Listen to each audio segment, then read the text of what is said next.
অনেকে চায় যে খুব অল্প সময়ে আমি একটা কর্পাস করব, ভালো রিটার্ন দেবে। দেখুন, ভালো রিটার্ন দেবে কে? সে হচ্ছে ফান্ড দেবে। তাহলে সেই ফান্ডটা রিটার্ন যখন সে বেশি দিচ্ছে, অবভিয়াসলি তার রিস্ক বেশি হবে। এবার আপনার রিস্ক নেবার ক্ষমতাটা কতটা, সেটাকে কি আগে ক্যালকুলেট করেছেন? দেখুন, আপনি ফাইন্যান্সিয়ালের জগতের লোক, আপনি অনেক কিছু জানেন, আমাদের সব মাথার উপর দিয়ে বেরিয়ে যাচ্ছে। সো আমাদের একটা ইজি ওয়ে বলুন, যেটার মাধ্যমে আমি একটা বড় ওয়েলথ ক্রিয়েট করতে পারবো। তো আপনি যদি মাসে মাত্র 15,000 টাকা করে ইনভেস্ট করেন মাসে, তাহলে আপনার বছরে কর্পাস ক্রিয়েট হবে 8,46,12,274 টাকা।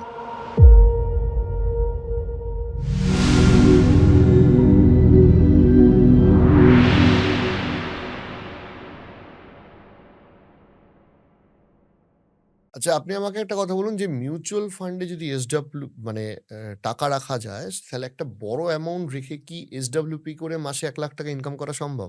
অবশ্যই সম্ভব। মিউচুয়াল ফান্ড ইন্ডাস্ট্রিতে অনেক মানুষ আছেন যারা এইভাবে এসডব্লিউপি করে টাকা নিচ্ছেন। অ্যাকচুয়ালি এসডব্লিউপি জিনিসটা কি? Systematic withdrawal planning. It's a planning first. তো আপনি 1 লাখ নেবেন, 2 লাখ নেবেন, এটার জন্য একটা প্ল্যানিং থাকা দরকার। অনেক মানুষ আছেন যাদের ধরুন প্যাসিভ ইনকাম ফান্ড করা আছে, সেখান থেকে তারা এরকম করে 1 লাখ টাকা মাসে নিয়ে যাচ্ছেন, কেউ কেউ তার থেকে বেশি নিচ্ছেন। আবার আমাদের রিটায়ারমেন্ট ফান্ড আছে, সেখান থেকে তো প্রচুর মানুষকে আমি দেখি যে তারা 1 লাখ টাকা নয়, অনেক বেশি টাকা নিচ্ছেন, এবং সেটাকে আবার ইনফ্লেশন অ্যাডজাস্টেড করে বাড়িয়েও নিচ্ছেন। মানে এসডব্লিউপি থেকে লাইক স্যালারি তারা পাচ্ছে। একদম তাই। পেনশন, স্যালারি যাই বলতে পারেন, একটা ইনকাম, মাসে ইনকাম। মাসে ইনকাম। গ্রেট। আর একটা জিনিস বলুন, যে অনেকে চায় যে খুব মানে আমি যেটা বলছিলাম, যে অল্প সময়ে আমি একটা কর্পাস করব, ভালো রিটার্ন বে। তো এইখানে কি আপনাদের কোনো এক্সট্রা প্ল্যানিং থাকে? ধরুন কেউ বললো যে আমার হাতে সময় কম, কিন্তু কর্পাস আমার চাই, একটু রিটার্নটাকে বাড়িয়ে নেওয়া সম্ভব? মানে অল্প সময়ে ভালো রিটার্ন যদি হয়, খুব ভালো কথা। তো দেখুন, ভালো রিটার্ন দেবে কে? সে হচ্ছে ফান্ড দেবে। খারাপ রিটার্ন, ভালো রিটার্ন ফান্ড দেবে। তো মিউচুয়াল ফান্ডে 1500-র ওপর ফান্ড আছে। তাহলে আগে আমাকে কি করতে হবে? ওই 1500 ফান্ডের মধ্যে, দেখুন ওই 1500 ফান্ডের মধ্যে কিছু ফান্ড আছে ভালো রিটার্ন দিচ্ছে, কিছু ফান্ড আছে ভবিষ্যতে ভালো রিটার্ন দেবে। তাহলে আগে আমাকে ওই ফান্ডের মধ্যে, 1500 ফান্ডের মধ্যে কে বিরাট আলফা জেনারেট করতে পারে, সেটা আমাকে আগে চুজ করতে হবে।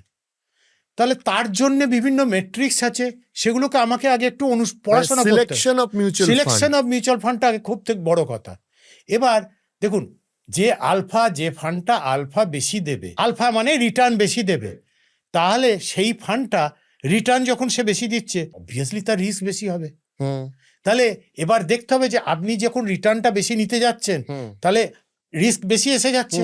এবার আপনার রিস্ক নেবার অ্যাপেটাইট কতটা, রিস্ক নেবার ক্ষমতাটা কতটা, সেটাকে কি আগে ক্যালকুলেট করেছেন? সেটাকে ক্যালকুলেট করে দেখে নিন, তাহলে আপনিও ওই রিটার্নটা পেতে পারবেন। এখানে একটা প্রশ্ন আসবে, যে অনেকে বলবে যে দেখুন, আপনি ফাইন্যান্সিয়ালের জগতের লোক, আপনি অনেক কিছু জানেন, তাই আপনি এগুলো বলছেন, আমাদের সব মাথার উপর দিয়ে বেরিয়ে যাচ্ছে। সো আমাদের একটা ইজি ওয়ে বলুন, যেটার মাধ্যমে আমি একটা বড় ওয়েলথ ক্রিয়েট করতে পারবো। তো আপনি যদি মাসে ধরুন মাত্র 15,000 টাকা করে ইনভেস্ট করেন মাসে, 15,000 টাকা করে, তাহলে আপনার 30 বছরে কর্পাস ক্রিয়েট হবে 8,46,12,274 টাকা। 30 বছরে? 30 বছরে। এবার খুব মন দিয়ে শুনবেন, এবার যদি ওটাকে 5টা বছর কমিয়ে নিয়ে আসেন, এতক্ষণ তো আমি বাড়ানোর কথা লোকে বলে, আমি বলছি 5টা বছর যদি কমিয়ে নিয়ে আসেন, তাহলে আপনার কর্পাস হবে ওই 15,000 টাকা করে জমিয়ে, তাহলে সেটা হতে পারে 4,14,14,848 টাকা।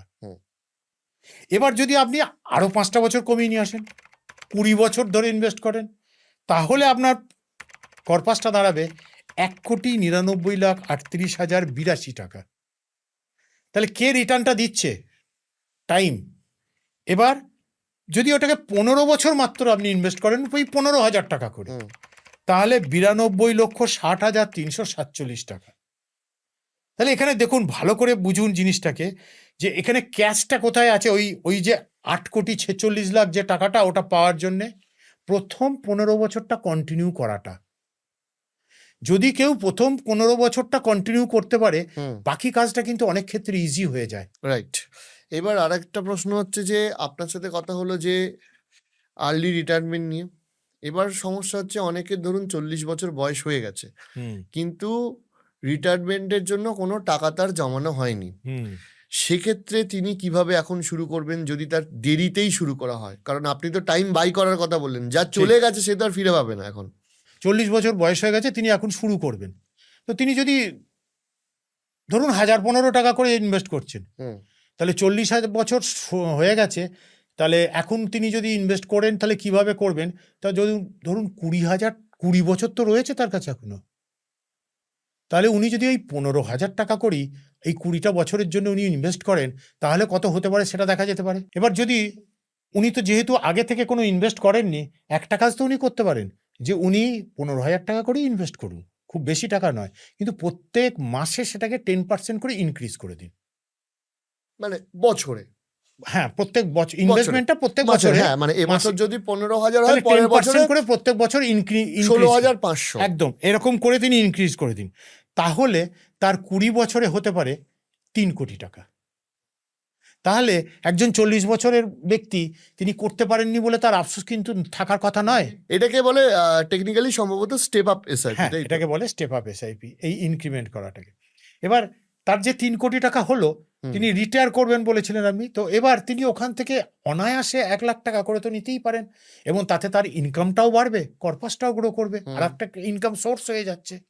রাইট।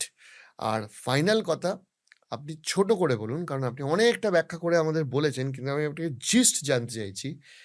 রিটায়ারমেন্টের সময় একজন মানুষের আলটিমেটলি কোন কোন টপ 4-5টা পয়েন্ট মনে রাখা উচিত? প্রথম, তিনি যখন রিটায়ার করবেন তার আগে দেখা উচিত যে তার একটা প্রপার এমার্জেন্সি ফান্ড আছে তো, হুম তার একটা প্রপার অ্যাডিকুয়েট হেলথ ইন্স্যুরেন্স আছে তো। হুম 3 নম্বর পয়েন্ট হচ্ছে যে তিনি যে কর্পাসটা নিয়ে রিটায়ার করেছেন, হুম সেই কর্পাসটাকে খুব যত্ন করে রেগুলারাইজ মনিটর করা হচ্ছে তো। হুম 4 নম্বর হচ্ছে যে তার দেখা উচিত যে তার অবর্তমানে তার স্পাউস এই পোর্টফোলিওটাকে কিভাবে হ্যান্ডেল করবে তার কোনো ব্যবস্থা করা আছে। হুম তিনি যার কাছে ইনভেস্ট করেছেন তিনি একা ব্যক্তি নন তো, হুম তার একটা পুরো টিম আছে, কারণ এনাদের লংজিভিটি কত বছর সেটা তো জানা নেই। হুম এরপরে আরও একটা ব্যাপার দেখা খুব দরকার, যে কাল যদি এনার কিছু হয়ে যায়, ভদ্রলোকের কিছু হয়ে যায়, তাহলে তার স্পাউস, তার মিসেস কাদের সঙ্গে যোগাযোগ করবেন না, এই ব্যাপারে কি কোনো নির্দেশ করে দেওয়া আছে? নাহলে যে কোনো কারণে পুরো পোর্টফোলিওটা এদিক ওদিক হয়ে যেতে পারে। হুম এইগুলো দেখে নেওয়া খুব দরকার।